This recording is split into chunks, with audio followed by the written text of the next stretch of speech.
Conservation Commission meeting, January 25th, 7 p.m. Tonight at the meeting, we have, if you want to state your names, Rick Madden. Gino Fellini. Teresa Harling. 12 o'clock. Okay, the meeting is now open. Please note that this meeting is being made available to the public through a video and audio broadcast on Comcast Government Access Channel for broadcast of future dates. Comments made in open session will be recorded. Okay, so the first hearing on the agenda, 7 p.m., notice of intent for 2 Washington Street, Phragmites Management Plan, DEP number 0561101. We have someone here? Yeah. Welcome. Hi. Again, my name is Margaret O'Brien with TRC. I'm representing the applicant, Andrew Sullivan, for a restoration project of getting rid of an invasive species, Phragmites, on his property. So we were here last hearing to discuss the project. We weren't issued a file number yet by Mass DEP, and the Commission had some questions about the project. So we've come back to answer some of the questions. Since then, we've also been issued a file number from Mass DEP, which Andrew has. So one of the questions was examples of some tidal treatment of frag with this herbicide in some tidal areas. I reached out to the contractor who's going to be doing the actual application, and they've done a lot of work in tidal areas, but their 3 most recent projects are at a ferry landing in Old Lyme, Connecticut, Fisher's Island Conservancy on Fisher's Island, New York, and Lily Pond in Newport, Rhode Island. So these are all tidally influenced environments. And also to talk a little bit more and explain a little bit more about how the tides affect the treatment and what the applicator looks at when they're doing the treatment when it comes to tides. The tides really aren't going to affect their treatment that much because the goal of this herbicide is to spray the foliage. That's where the plants take in the herbicide, is through the leaves. And with Phragmites, especially when they're doing the application in fall, the plants are very high at this point, up to 16 feet high. So the actual foliage that they're spraying is like the top half of the plant. So foliage is not going to be submerged if there was to be a high tide. And additionally, if there was a plant that had foliage in the water, it wouldn't even survive because that's not conditions that would be right for that Phragmites plant. So they're not as much worried about that. The only issue that tides would come into play is just access. It's going to be difficult for the applicator to access the property if there's a super high tide using that Marshmaster vehicle. So in that sense, that's when they'll plan around tides, especially if there's some kind of king tide or astronomically high tide. They will plan around and obviously not apply during those times. Less of the herbicide issue and more of just access to the area. And then I also have little handouts with pictures of the Marshmaster because I know that you were curious last time. So I thought I'd pass those out. So again, this is just the little vehicle that'll, in the winter, it just rolls over the frag. It's not digging up the frag or anything, but it just bends the stalks over. So then when they do come back and apply in the fall, the dead stalks are already bent over. It's the new growth that's coming up that they're going to be spraying. To get the treatment. That's Yeah. smart. So they're just gonna spray the new growth or the Yeah. old growth? Yeah, because Yeah. that's up in the air and the other ones you rolled it. Yeah. The point is to roll the dead stalks in the winter, so that way when they do spray, these dead stalks aren't still standing to get in the way of when they actually do the herbicide application. What is this piece on the front? Does that just kind of keep them moving down, It or just kind of or does pushes it them like over. cut them and poke? No, poke we're not proposing any kind of like cutting, them? mulching, So it any doesn't, kind of that doesn't digging get in up. the ground. That's just to kind of push them away in front of you. That's correct.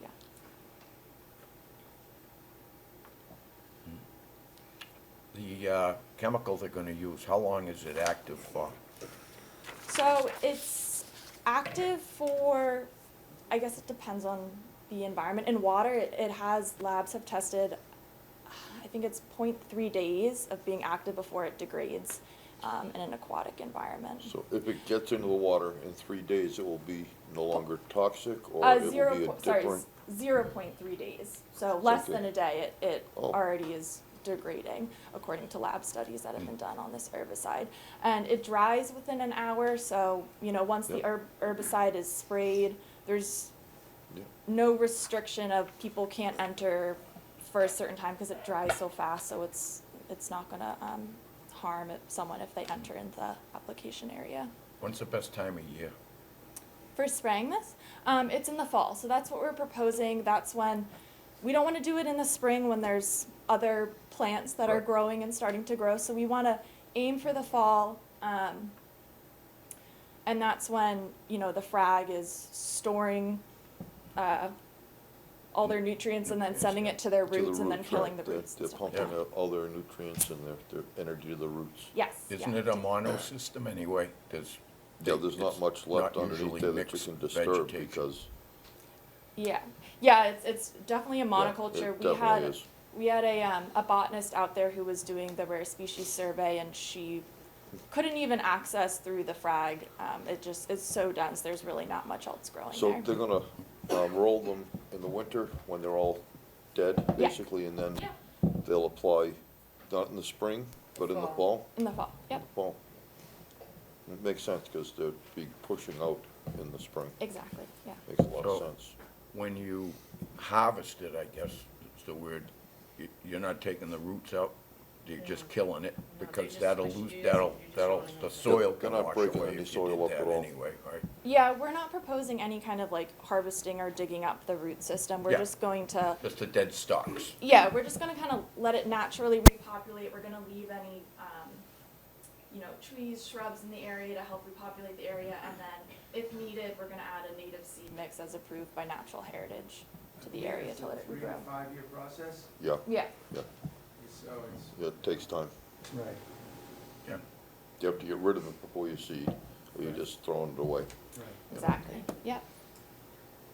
I think it's a really good experiment project, personally. Let's see how it turns out, Right. Yeah. you know? Well, not too many people probably would undertake the cost. That's for sure. Right. That, I don't even wanna get going on what I've paid to date for permitting and the beggar tick study. They had to come out twice. They saw 90% of the area. Said, no, there's still a chunk we didn't get to. They had to come back with a canoe and determine there's no beggar tick. And, to be frank, I hope there's no beggar ticks that come moving in either. I'm good with the cat and nine tails. Yeah. But, Have you watched this expand? Have you been there long enough to watch this, everybody expand? there are some offshoots away from the main. Yeah. It's amazing how defined the edges are. If you Google Yes. map it, Yep, it's bright green. I mean, this, I think it gets up to 20 feet high. Yep. I mean, cat nine tails are 8 feet, and then it, boom, and it's you know, but I think it had to do with those mosquito trenches too. You know, yeah, because of the rhizomes, so it absolutely does It stops it. Yep, so I think that has made it very. It is defined. rhizome. I've seen rhizomes out of the ground 20, 30 feet long Yeah. on those, they're just nonstop, What's 50 feet interesting long. too, Google Map, is to cruise down the river and look, and you'll see another green patch. Yeah, And there's another, it's really, once you see it once, you know what to look for. Oh, yeah, And the then color. you see it on highways too, right? Like it's, people say, oh, what a beautiful flower, you know? Not knowing that it's not so beautiful, that it's a monoculture. yeah, like the loosestrife, people like it at a distance, but you get there and there's nothing but one type of plant. No, nothing else. The board will be kept appraised of what's going on. In other words, can we have a report every Yeah, yeah, week, 2 week, or whatever is convenient, just so we know what is happening and what progress we're making. Yeah, what's the making. usual, what's the duration of like the process? How long? Uh, You've got an order of conditions that's good for 3 Yep. years. Yep. yeah. Okay, it can be extended upon request. As it comes to expiration, if you need another 2 years, 3 to 5 years. As part of the special conditions, there's a requirement to report to the Conservation Commission every year by December 31st as to the progress of the project and where it is. I think during the working of it though, I'd like to have an informal report that, yes, we're working, yes, we're making progress. Just something through you, Andy, you know, saying, Well, yeah, when you we are working, because it's not such that all of us can drive by and look and see what's happening. Also, if we know that, you know, you're gonna be out there with a machine, then people ask us, what's going on? I say, well, the machine's out there doing this. And you directly tell them, we know that what's going on, and it's good.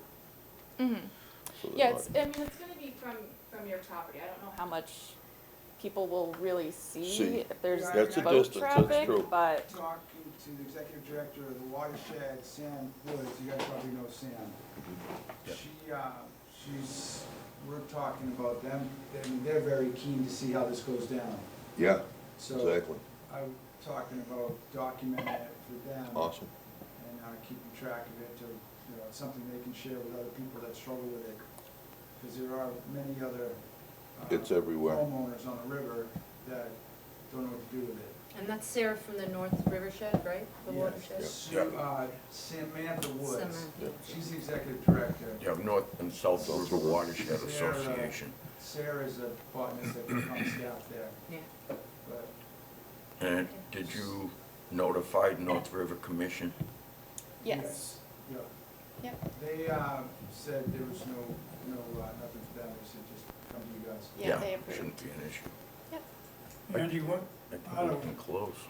my interest in it is that I've found that if I get a telephone call that something's going on, and I look intelligent, like I know all about it, then that's the end of it. But if I have to sit there and stumble around what is and all, then it can add to a lot more confusion down So I think the rolling is the first thing coming up. Yeah. This, yeah. So knowing when that's taking place. there. Right, it's and, notifying us as soon as it's happening, or it's on the books type of Right. thing, yeah. Yeah, and it, you know, it makes all the difference in the world when you pick up that phone and you can know what they're talking about without them trying to describe it to you. Right, and then the fall treatment would be the next big phase. Mhm. And you know from living down there, there's gonna be a lot of people asking questions. Not so much in the winter, but, Yeah, It's, come boating season. but it's 3.5 acres, I mean, it's a huge swath. yeah, it's good size. Amazing how It's, invasive it is. that's what I said, you know, the ditches, they definitely are worth their weight in gold as far as stopping that type of plant. Right. You know, they have kept it, I'm sure, back from taking over even more than Which it wasn't is. the intent, right? You know, no, it wasn't the intent, but it works. Right. So, Margaret, you're gonna roll first and then wait till the fall for the new growth Yeah. and then treat it? Yeah. Yep. Good. Nice. I don't have any more questions. I think we should close. Yeah. Agree. I'll make a motion to close. Yeah. Second? All in favor? Aye. Aye. Aye. Aye. Okay. And So I, issue an order of conditions. order of conditions for, follow the proposed management plan by TRC Environmental. And, according to all existing laws, rules and regulations, and what we talked about, we'll put on the special conditions, as Bob has mentioned, and anything else that's pertinent here. Okay, awesome. Thank Can't you wait so to much see. for your time. I appreciate it. Yeah. Thank you. Okay, need a second? You need a second. Second? There should be. Bob? Well, somebody, Second? Motion? Second? All right. All in favor? Aye. aye. Awesome. Thank you so much. Thank you. Thank you. I'll read this. You would think there would be. That's for an NOI. That's what you're supposed to read. Oh, right here? Please note that any person aggrieved by the decision has the right of appeal within 10 business days. Please contact our office or DEP if you need assistance. This one? Yeah. After a vote to issue an order of conditions, the commission shall have 21 calendar days beginning tomorrow to issue an order of conditions. So, 7:15 is the next one.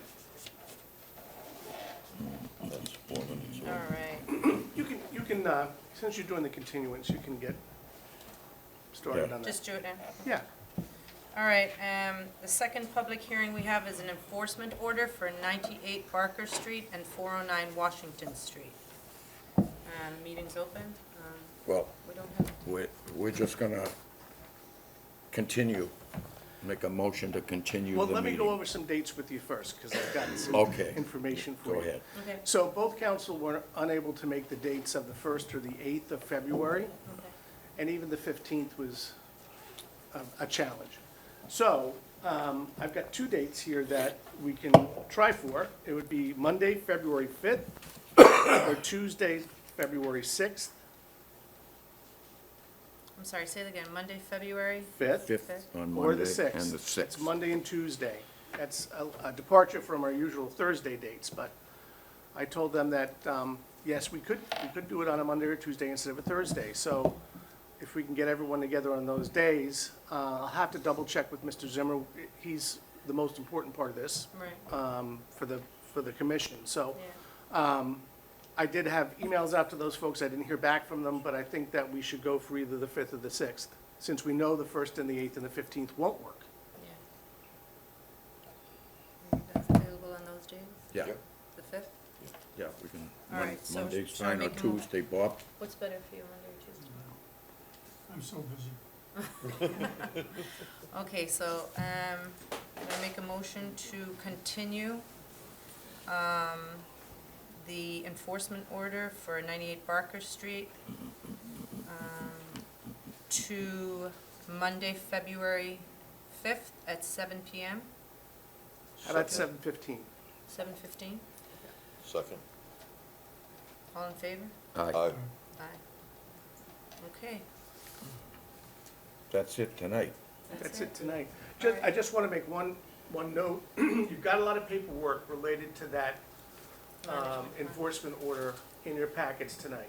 Yeah, So what you have there is stormwater Yep. report. Yeah, You've got an updated restoration narrative from Brad Holmes with some of the questions that you asked at the first presentation of the restoration.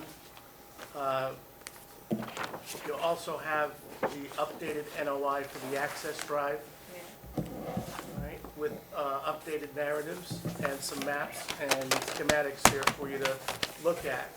Anyone who's shown up tonight who is interested in seeing any of the materials that are before the commission can feel free to come into my office anytime between now and the continuation of the hearing. I'd be happy to have you sit down and take a look at all the materials. So they're all available for, public view. All right, they're in the public. Okay?